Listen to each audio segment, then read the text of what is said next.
நம்முடைய பிதாவாகிய தேவனாலும் கர்த்தராகிய இயேசு கிறிஸ்துவினாலும் உங்களுக்கு இரக்கமும் சமாதானமும் உண்டாவதாக. அதிகால வேளையிலே ஒரு வேதபோதி நாம் தியானித்து ஜெபிக்க போகிறோம்.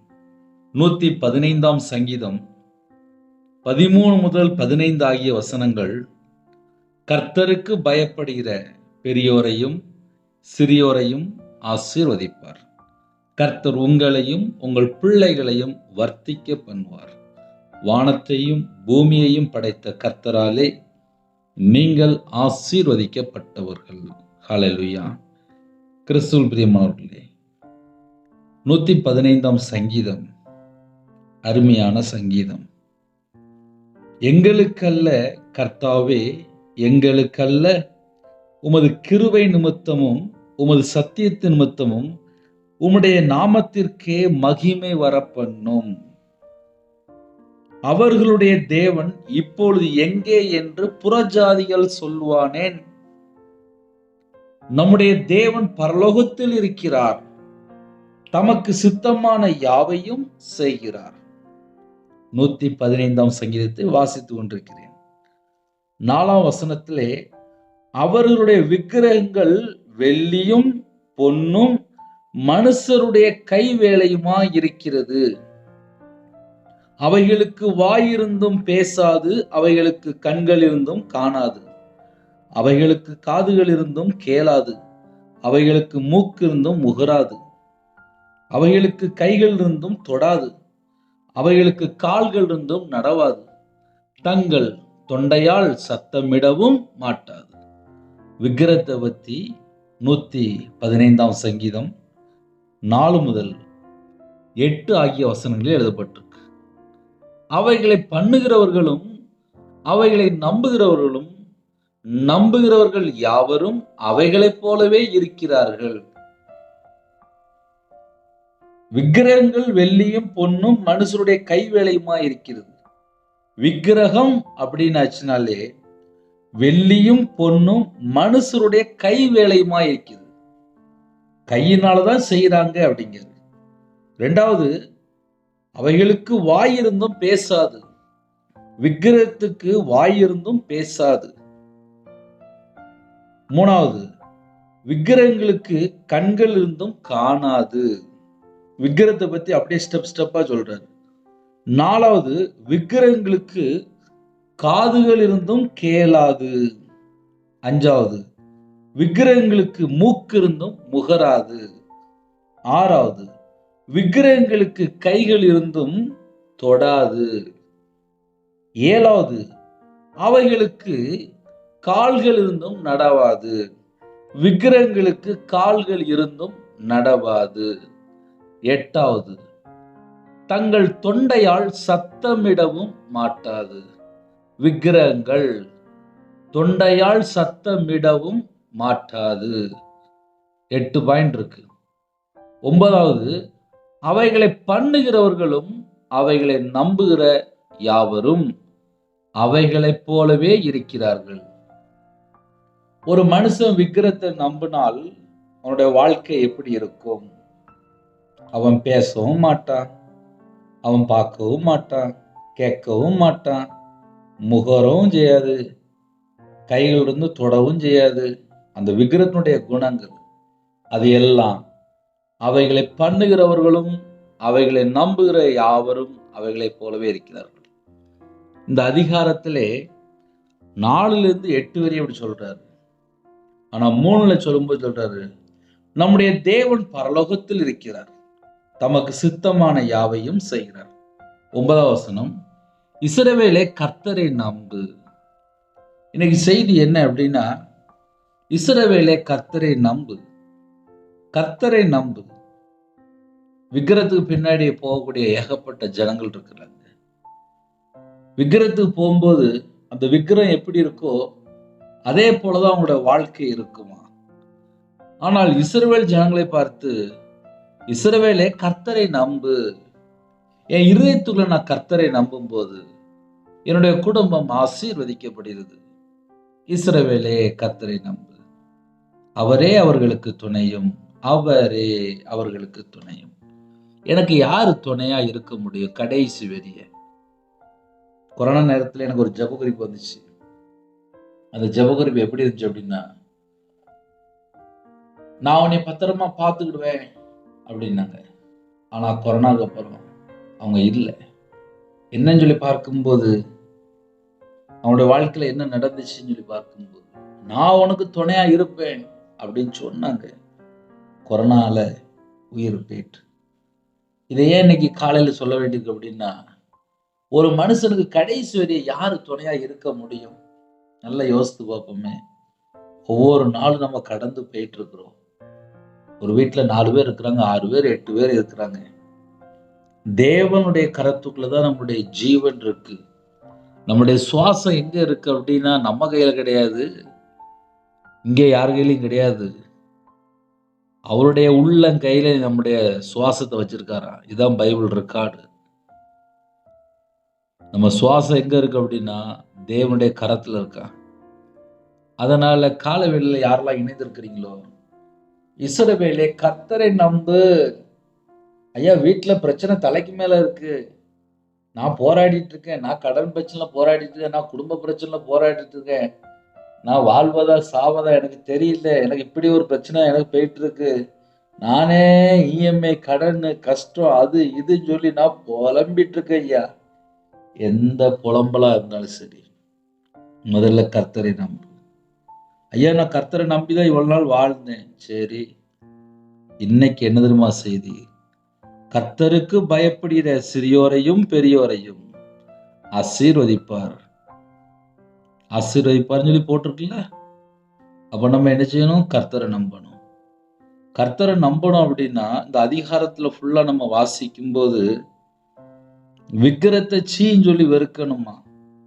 வீட்டுக்குள்ள ஒரு சிலை வழிபாடோ, இல்ல தேவையில்லாத போட்டோவோ, இல்ல ஏதாவது ஒரு தண்ணி யாராவது கொடுத்துருப்பாங்க, அதை கொண்டு நம்பி வச்சிருப்பாங்க, இல்ல ஏதாவது ஒரு போட்டோ வச்சுட்டு, அதெல்லாம் கிடையாது. தேவன் ஆவியா இருக்கிறார். நம்முடைய தேவன் ஆவியா இருக்கிறார். அவர் பரலோகத்துல இருக்கார். நிறைய குடும்பத்துல என்ன பண்றாங்க அப்படின்னா, விக்கிரத்துக்குள்ள போயிருந்தாங்க. எனக்கு தெரிந்த ஒரு குடும்பம் உண்டு. அவங்கள்ட்ட பேசும்போது நான் அப்படி சொல்லிட்டு இருந்தேன். கம்ப்யூட்டர் கடையில் போய் ஒரு 20 ரூபாய்க்கு ஒரு கலர் பிரிண்ட் கேட்டாச்சு அப்படின்னா, ஒரு ஜீசஸ் பிக்சர் வேணும் அப்படின்னா ஒரு 20 ரூபீஸ் கொடுத்தா போதும், ஒரு கலர் பிரிண்ட் வந்துடும், ஒரு பேப்பர் அழகாக கொடுத்துருவாங்க. அது கிடையாது ஜீசஸ். அவர் உயிரோட இருக்கார்.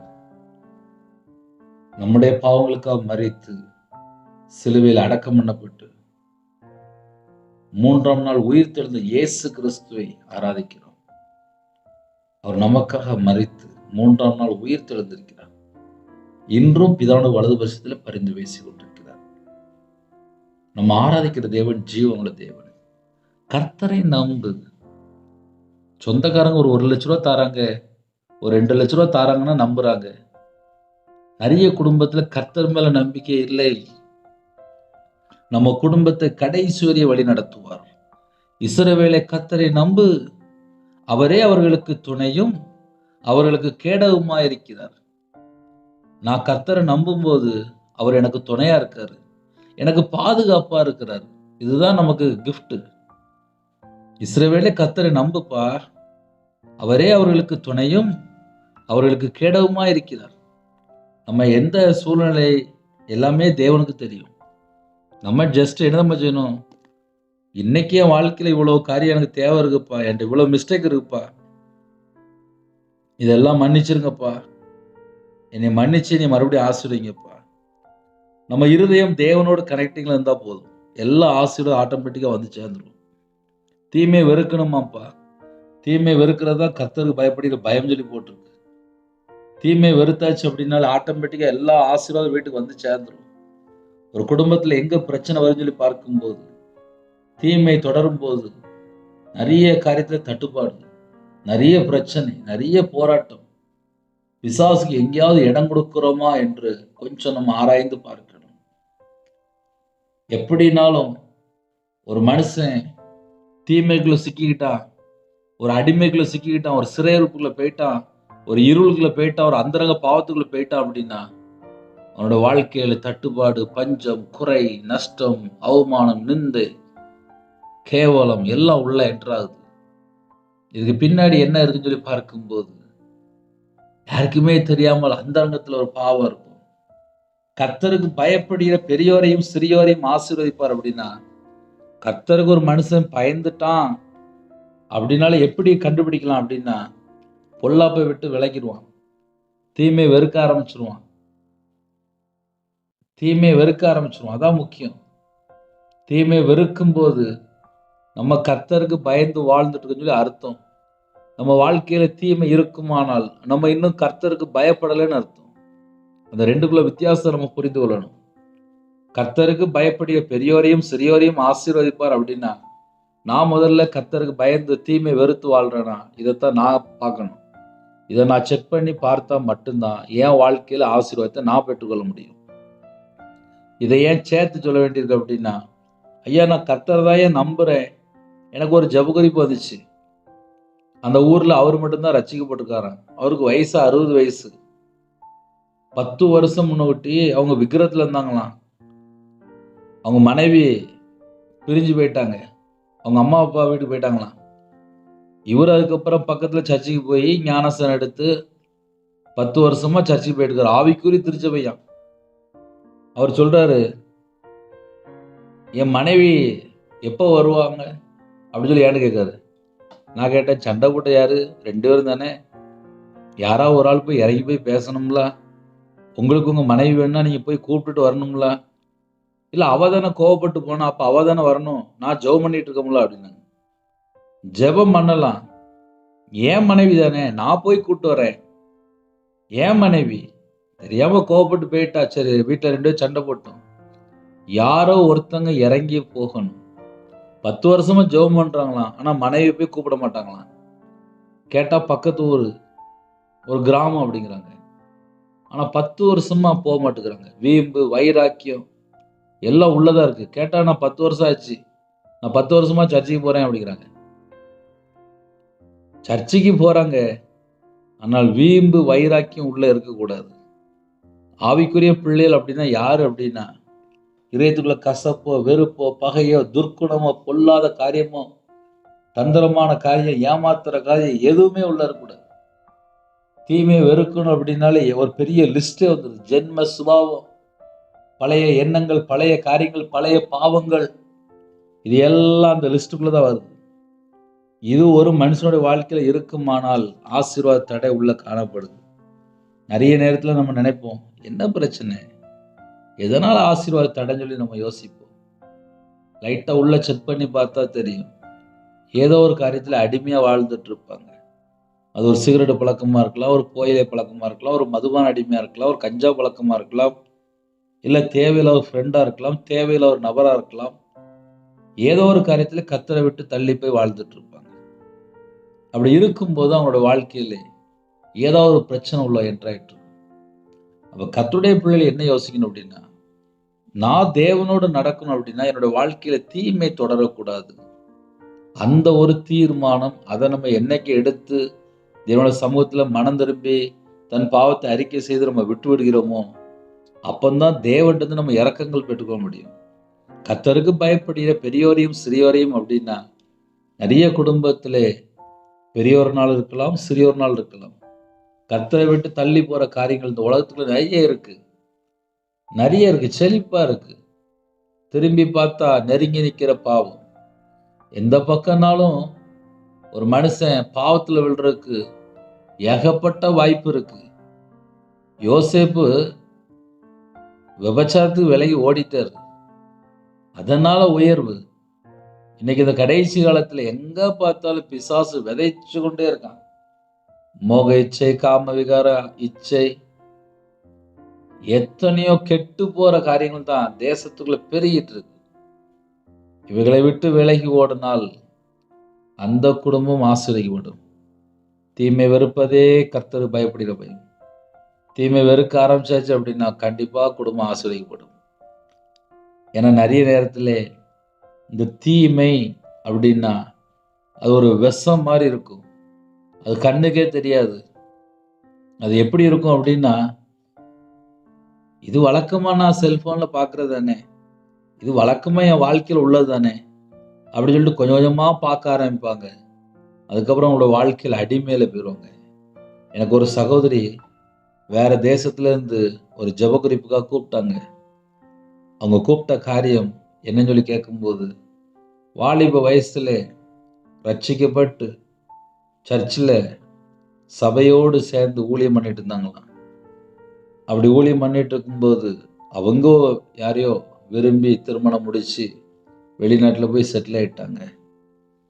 21 வருஷம் 22 வருஷம் கிட்ட ஆயிட்டு அப்படின்னாங்க. அம்மா அப்பாவை பார்க்கவே இல்லை, அம்மா அப்பாட்ட பேசவே இல்லை, அம்மா அப்பா எப்படி இருப்பாங்க அவங்களுக்கு தெரியாது. 21 வருஷம் ஆயிட்டு. அந்த 21 வருஷமும் அவங்க கையில் பைபிள் எடுத்து வாசிக்கல, சர்ச்சுக்கு போல, தேவனை தேடலை, தேவனை மறந்தாச்சு. இப்போ அவங்களோட வாழ்க்கை எப்படி இருக்கு அப்படின்னு சொல்லி பார்க்கும்போது, ஆன்லைன் மூலியமாக தேவனர்கள் எப்போ மினிஸ்டர் மூலியமாக செய்தியை கேட்டிருக்காங்க. அவங்க வீட்டில் உள்ள கையில் பைபிள் எடுத்தாங்க. அவங்க வீட்டில் முழங்கால் போட்டு ஜெபம் பண்ண ஆரம்பித்தாங்க. கையில் பைபிள் எடுத்து வாசிக்க ஆரம்பித்தாங்க. கரெக்டாக ஒரு 2 மாதம் ஆன்லைன் மூலியமாக செய்தி கேட்டிருக்காங்க. ஒரு நாளைக்கு மினிமம் 6 மணி நேரம், ஹையஸ்டாக போனால் ஒரு 10 மணி நேரம் செல்ஃபோன், வீட்டில் டிவி அவ்வளோ நேரம் பார்ப்பாங்களாம். என்னைக்கு நம்முடைய தேவனர்கள் எப்போ மினிஸ்டர் மூலியமாக செய்தி கேட்டாங்களோ அந்த 6 மணி நேரம் செல்ஃபோன் பார்க்குறது நிப்பாட்டிட்டு, தேவையில்லாமல் படம் பார்க்குறது, நாடகம் பார்க்குறது எல்லாத்தையும் நிப்பாட்டிட்டு, வீட்டில் எல்லாரும் வேலைக்கு போனதுக்கப்புறம், ஃபேமிலியில் எல்லாரும் வெளியில் போனதுக்கப்புறம் கையில் பைபிள் எடுத்து வாசிக்க ஆரம்பித்தாங்களாம். அந்த 2 மாதத்துக்குள்ளே நான் பழைய ஏற்பாடு முடிக்க போகிறேன் அப்படின்னாங்க. அப்படின்னா என்ன அர்த்தம் அப்படின்னா, 21 வருஷம் கழிச்சு மறுபடியும் தேவனை தேட ஆரம்பிச்சிருக்காங்க.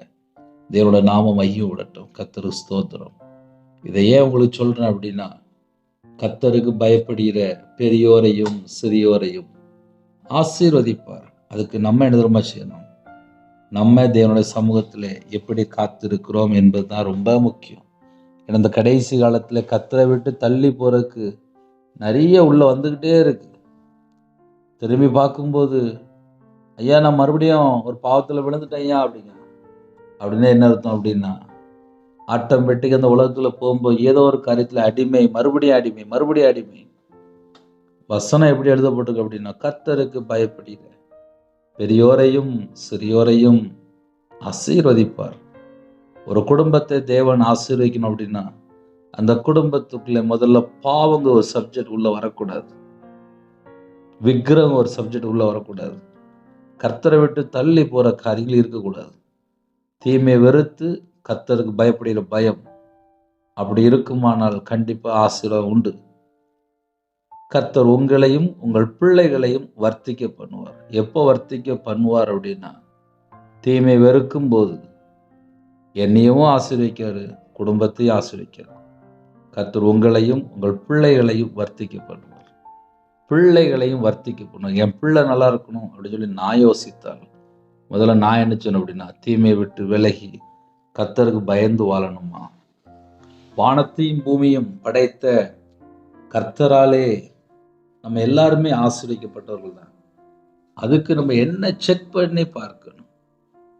ஒரு மனுஷனுடைய வாழ்க்கையில தீமை தொடருதா, பாவம் தொடருதா, அசுத்தம் தொடருதா, அருவருப்பு தொடருதா, அக்கிரமம் தொடருதா, அநீதியான காரியங்கள் தொடருதா, கர்த்தரை விட்டு தள்ளி போற காரியம் நம்முடைய வாழ்க்கையில ஏதாவது உள்ள கிடக்கா, இதை செக் பண்ணி பார்க்கறதுக்கு தான் இந்த கிருபையின் காலம் இந்த பூமியில நம்ம வாழ்ந்துட்டு இருக்கோம். இதை ஒரு மனுஷன் கண்டுபிடிச்சு, இல்லப்பா என்கிட்ட குறை இருக்குப்பா, நான் பர்ஃபெக்ட் இல்லப்பா அப்படின்னு சொல்லி ஒரு மனுஷன் தேவனோட சமூகத்துல தாழ்த்தியாச்சுனால கண்டிப்பா தேவன் ஆசீர்வதிப்பார். ஹல்லேலூயா. 9ஆம் வசனத்திலிருந்து வாசிக்கும் போது, இஸ்ரவேலே கர்த்தரை நம்பு, அவரே அவர்களுக்கு துணையும் அவர்களுக்கு கேடகமா இருக்கிறார். ஆரோன் குடும்பத்தாரே கர்த்தரை நம்புங்கள், அவரே அவர்களுக்கு துணையும் அவர்களுக்கு கேடகமா இருக்கிறார். கர்த்தருக்கு பயப்படுகிறவர்களே கர்த்தரை நம்புங்கள், அவரே அவர்களுக்கு துணையும் அவர்களுக்கு கேடகமா இருக்கிறார். கர்த்தர் நம்மை நினைத்திருக்கிறார், அவர் ஆசீர்வதிப்பார். இஸ்ரவேலை ஆசீர்வதிப்பதே கர்த்தருக்கு பிரியம் என்று எழுதப்பட்டிருக்கு. இஸ்ரவேல் குடும்பத்தாரை ஆசீர்வதிப்பார், அவர் ஆரோன் குடும்பத்தாரை ஆசீர்வதிப்பார். கர்த்தருக்கு பயப்படுகிற பெரியோரையும் சிறியோரையும் ஆசீர்வதிப்பார். கர்த்தர் உங்களையும் உங்கள் பிள்ளைகளையும் வர்த்திக்க பண்ணுவார். வானத்தையும் பூமியும் படைத்த கர்த்தராலே நீங்கள் ஆசீர்வதிக்கப்பட்டவர்கள். வானங்கள் கர்த்தருடையவைகள், பூமியோ மனுபுத்திரருக்கு கொடுத்தார் என்று எழுதப்பட்டிருக்கு. இந்த பூமியை யாருக்கு கொடுத்தார் அப்படின்னா நமக்கு கொடுத்திருக்கிறார். நம்ம அந்த பூமியில பர்ஃபெக்டா வாழ்ந்தால் பர்ஃபெக்டான ஆசீர்வாதத்தை பெற்றுக்கொள்ள முடியும். மரித்தவர்களும் மௌனத்தில் இறங்குற அனைவரும் கர்த்தரை துதியார்கள். செத்ததுக்கு அப்புறம் ஜட்ஜ்மெண்ட் டேக்குள்ள போயிடுவோம். இந்த பூமியில நம்ம வாழ்ற காலத்துல இந்த ஜனத்தை எனக்கென்று ஏற்படுத்தினேன், இவர்கள் என் துதியை சொல்லி கொண்டு வருவார்கள். ஐயா, என்னை எப்படிலாம் தேவன் காப்பாத்துறாரு சொல்லி கொஞ்சம் யோசித்து பார்த்தால் அதுவே பெரிய சாட்சியா போயிட்டு இருக்கும் போல இருக்கு.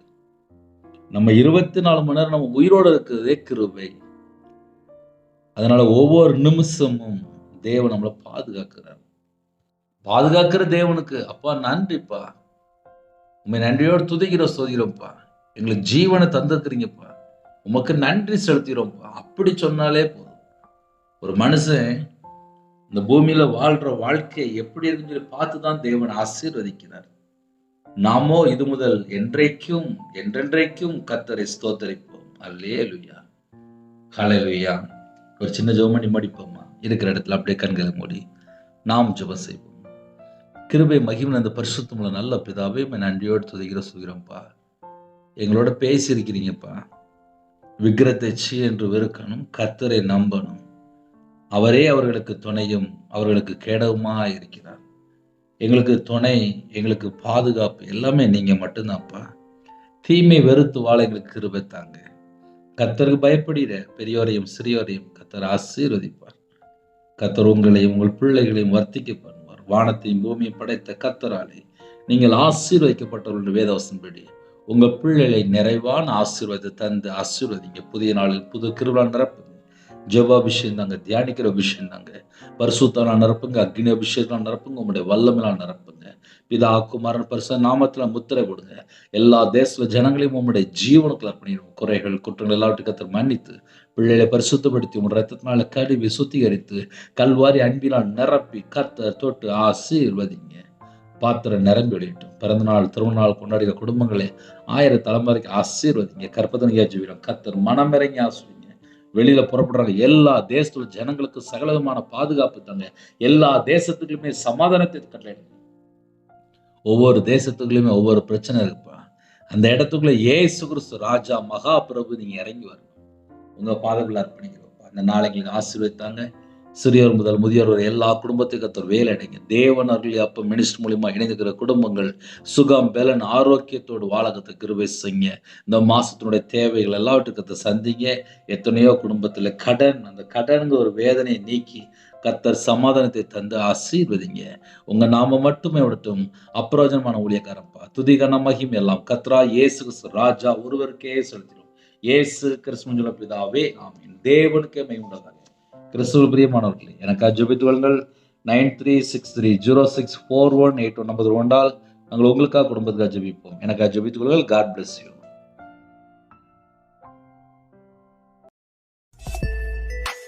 Thanks for watching. Please subscribe our channel. Click the like and share. Click the bell. God bless you.